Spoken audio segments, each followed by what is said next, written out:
कसं वाटतंय मग पुण्यामध्ये, करमते का नाही तुला? हाय बरं आहे, पण ते जसं गुदमरल्यासारखंच व्हायलं, करमना झालंय. पण आता कसं आहे, तू आता हाय म्हणून मी हाय इथं काय. बरं ठीक आहे, आपण मग पिझ्झा खायला जायचं का?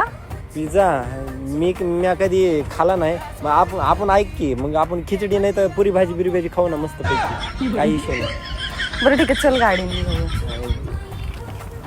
गाडी कशाला घेऊन आले तू गावाकडून? अगं शेतात पळी गेलेली आहे म्हणून रस्त्याने पळवा म्हणलं. दादर आहे एकदम, काय विषय नाही. गाडी अरे चालू होती का ही? ऐक की, गाडी नाही हिला ना आमचा संत्या ढकलीत होता.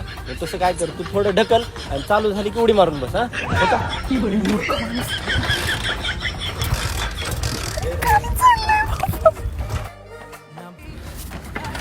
गाडी काही चालू होईना.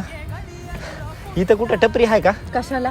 ती असं दमलोय ना, तर ती गाय छपची तलप लागले. मग काय झालं, मामाच्या पोरीला राग आला का काय? कधी गाय छाप ऐकलं नसेल राव, काय माहिती. काय फजिती, मी चालू आहे गावाकडं, मला नाही राहायचं इथं. यादव मी ढकलीत का होईना गावाकडेच येतो आता.